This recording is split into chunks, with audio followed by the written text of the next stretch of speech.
कुर्सी पे बैठने वालों को जमीन की अहमियत याद रहे। सच दिखाते हैं हम।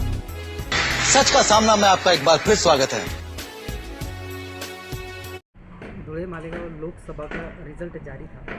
कहीं ना कहीं ये बातें सामने आ रही है कि कांग्रेस का जीतना बड़ा मुश्किल है। आप तो कंटिन्यू कांटेक्ट में हैं वहाँ पर जिम्मेदारों से, अभी तक क्या अपडेट है, आगे क्या हलचल हो सकती है? जो आज काउंटिंग हो रही थी उसमें एक बात ये समझ में आई कि 17वें राउंड तक मालेगांव सेंट्रल का वोट का हिस्सा था, उसके बाद से ख़त्म हो रहा था। तो जो हमारी मालूमात के मुताबिक 17वें राउंड तक सेकुलर उम्मीदवार जो कांग्रेस की थी, इंडिया आघाड़ी की, उनको लीड थी। उसके बाद 18वें और 19वें राउंड में वो पीछे हटी, उनकी वोट कम हुई और हमारी मालूमात के मुताबिक तकरीबन 3000 के करीब वोटों से उनको शिकस्त मिली है। इसलिए हम लोगों ने ये कहा है कुणाल पाटिल साहब को फ़ोन करके और उनसे बात की कि आप रिकाउंटिंग करने की बातें करें, फिर से टोटल करवाएं। हो सकता है उसमें कोई मामला हो जिसकी वजह से चूक हो गई हो, क्योंकि इतनी कम वोट का फ़र्क होना बहुत अफसोस की बात है। अफसोस की बात है ख़ास तौर पे मालेगांव के लिए, क्योंकि मालेगांव ने एक तरफ़ा वोटिंग की थी।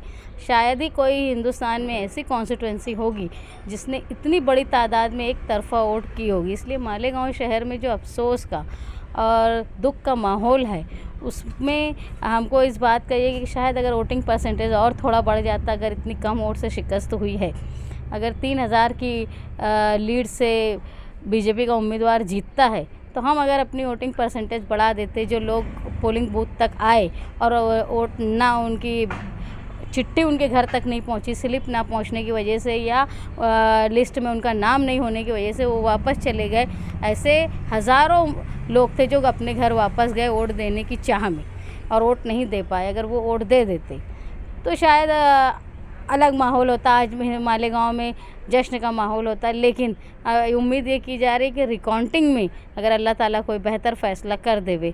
हम लोगों ने समाजवादी की तरफ से बात की है कुणाल पाटिल साहब से कि आप रिकाउंटिंग की बात करें, शायद उसमें कोई गलती हो तो वो नतीजा कांग्रेस उम्मीदवार के लिए, इंडिया गठबंधन के लिए फेवर का हो।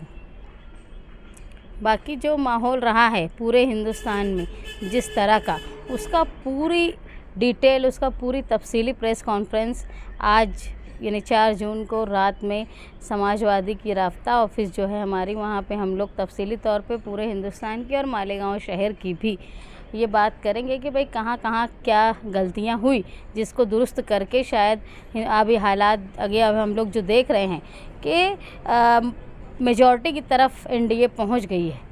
हम उम्मीद ये करते हैं कि शाम तक थोड़े हालात बदले, क्योंकि बहुत कम मार्जिन से, जिस तरह मालेगांव धुलिया कॉन्स्टिट्यूंसी में हुआ, उसी तरह हिंदुस्तान के कई हिस्सों में कम मार्जिन से सेकुलर उम्मीदवार हार रहे हैं। अगर उसको अच्छे तरीके से किया जाता या उसमें क्या हुआ था या क्या होना था, इस मामले में पूरी तफसीली बात, ख़ास तौर पे जो समाजवादी का हिंदुस्तान में जिस तरह का खूबसूरत रिज़ल्ट रहा है, उस पॉलिसी पर चलते हुए काम कर, किस पॉलिसी पे वो चले, ऐसी सारी डिटेल की तफसीली प्रेस कॉन्फ्रेंस आज रात में समाजवादी राब्ता ऑफिस, जो शान हिंद राब्ता ऑफिस है, वहाँ पर ली जाएगी।